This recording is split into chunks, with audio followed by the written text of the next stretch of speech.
Kuya Shane, paano mo mag-check ng level ng engine oil? Okay, sa pag-check ng level ng engine oil, dapat malamig yung makina natin. At least nakapahinga siya ng mga 30 minutes to 1 hour. Kung okay nga, mas okay halimbawa, pinatay mo ng gabi, kinabukasan ng umaga, dun mo siya i-check. Kasi dun mo malalaman talaga kung ano yung level ng oil mo. Kasi yung oil niyan, usually, pag nakaandar yung makina natin, umiikot.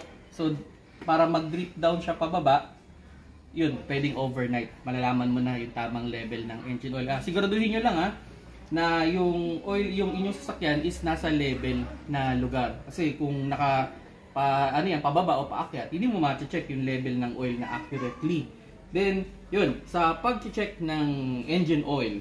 Okay, so, usually sa engine, meron niyang kulay dilaw. Yan. Then, kailangan mo siyang iangat.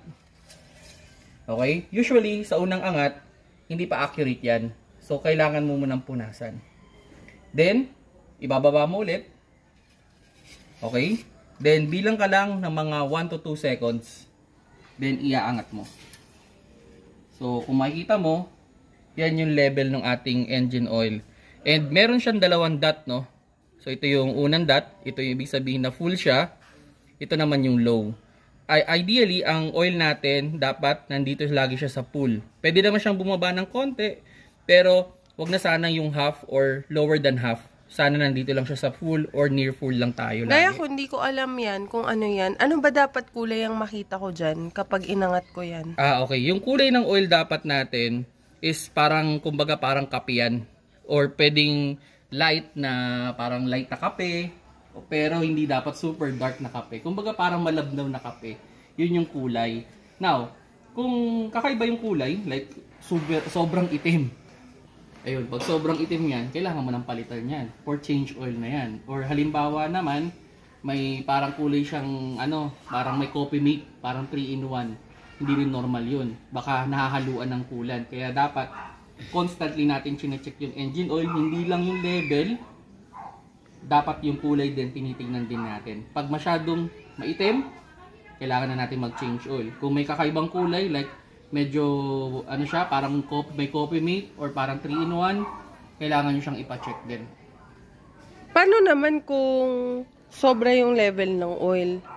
Halimbawa, 'di ba? Sabi mo, ito yung level. Oo. Ito.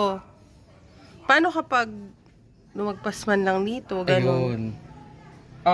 Pag lumagpas yung level ng engine oil, hindi yun okay sa ating makina. Kasi kung tutusin, di ba, ang trabaho sana ng engine oil is para i-lubricate yung mga component, padaliin yung kanyang pag-ikot. Pero pag sumobra yan sa oil, pwedeng siya yung pumigil dun sa pagtakbo ng makina natin. Then, pwede rin yan mag-cause ng leak. Magkakaroon yan ng oil leak na, siyempre, yung oil o yung liquid, hindi naman nako-compress yan. So maghahanap yan ng lalabasan and eventually, pwede kang maka-experience dyan din ng oil leak. Pag sobra-sobra yung oil. Aside dun sa, pwede rin siya mag-accumulate ng foam dun sa loob na hindi rin okay dun sa ating makina. Kasi kung constant siya, para siyang hinahalo ng hinahalo eh. Tapos pwede siya mag-accumulate ng foam. So hindi rin maganda yun sa ating makina. Oh, so paano naman kung kulang naman? Ayan. Pag kulang, kailangan yung dagdagan. Pero, i-check nyo muna kasi baka naman kapapatay lang ng makina. Kaya nga sabi ko, pag mag-check tayo ng engine oil, kailangan malamig yung makina or pwedeng overnight, kinaumagahan, tsaka nyo i-check. Pero bakit nga kapag ba mainit yung makina or kakapatay lang ng makina, usually mas mababa yung oil level na makikita mo? Yes, mas mababa yung oil kasi yung oil nakasirculate pa, nandito pa siya sa ibabaw, hindi pa siya nag-drip down pababa. So it takes minutes bago siya bumaba. Kaya hindi mo makikita yung pinakatamang level ng oil. Kaya dapat malamig yung makina pag nag-check ng engine oil. Yan. Kasi pala yung natanong mo, no, paano kung mababa? Aside dun sa pwede yung dagdagan, i-observe ninyo. Saan ba napupunta? Kasi may pupuntahan yun. Pwedeng napupunta yan. Like for example, nagkakaroon siya ng leak, oil leak. Yan. Pwedeng nandun sa ilalim, pwedeng nandito rin sa ibabaw. So, talagang, makita mo naman, dudumi naman yun eh. Then, kung wala mang oil leak, tingnan nyo rin yung usok. Baka naman yung usok kakaiba na. Baka kung dati, clear siya, ngayon may kulay na. Pwedeng sinusunog na yung inyong engine oil. So, paano ko ma-check yun? Physically, ano ba yung dapat na indication na makita ko sa makina o sa sasakyan ko? Kung talagang nagbabawas na pala yung oil ko ng hindi normal. Yun talaga. Mag-ano kayo sa dipstick. Pag nakita mo sa dipstick, kasi bawa naglagay ka, pinul mo, after sabihin na natin, mga 50 kilometers, kumalahati ulit, hindi yun normal. So, kailangan mong i-check yan. Yun, ilalim, silip ka talaga sa ilalim yan. Minsan naman, ano lang yan eh, halimbawa, nagkakaroon siya ng leak sa drain plug, oil filter, yan, pwede rin dito sa bag cover, pwede rin sa oil pan, kailangan lang i-reseal. So, maayos naman yan. Pero kung bumababa ng konti yung oil, normal lang ba yun? Yun, okay. So, halimbawa, naka-full siya, 100%. Tapos, after 5,000 kilometers, nakita mo mga 90% lang siya. Okay lang yun, normal yun. Kasi, kumbaga, parang sa cooking oil, nagbabawas din yan kasi yung init, diba? So, yung liquid niya nag-evaporate din. So, yung oil na, parang lumalapot din siya. Kaya, bumabawas yung oil natin. Pero yun, ang hindi normal, like for example, in 5,000 kilometers, halos nag-half yung engine oil natin. Yun yung hindi normal. Okay, so pag ganun, medyo conscious na dapat tayo, ipacheck na natin kung ano yung nagiging problema. Sabihin natin ito, ano ba, fully synthetic yung nilagay mo, di ba dapat for 10,000 kilometers yun. Tapos, in 5,000 kilometers, chinek mo, tapos nakita mo parang 90%. Okay lang yun, huwag kang mag-aalala. Pero, halimbawa, nakita mo, 50% na lang.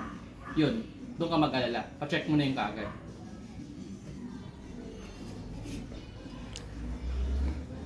Okay. So, saan dyan ako magdadagdag? Halimbawa, nagbawas ako. Saan ba yung ino-open dyan para makapagdagdag ako? Ayan.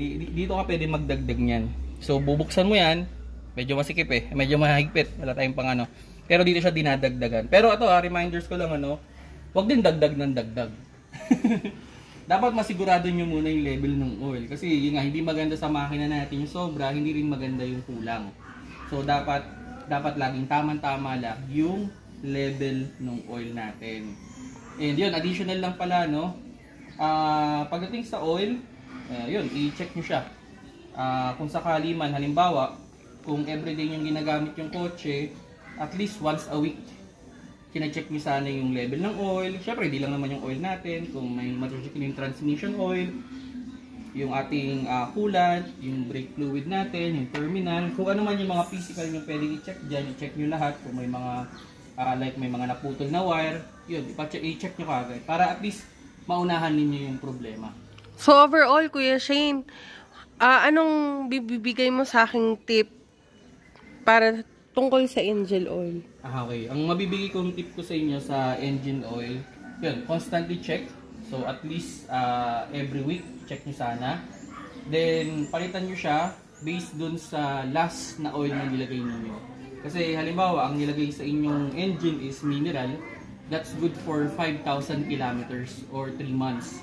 Now, kung fully synthetic naman yung nilagay sa inyo, that's good for 10,000 kilometers or 6 months. Although, yun, maraming magka-question kasi dyan, hindi ko pa na-accumulate yung kilometers.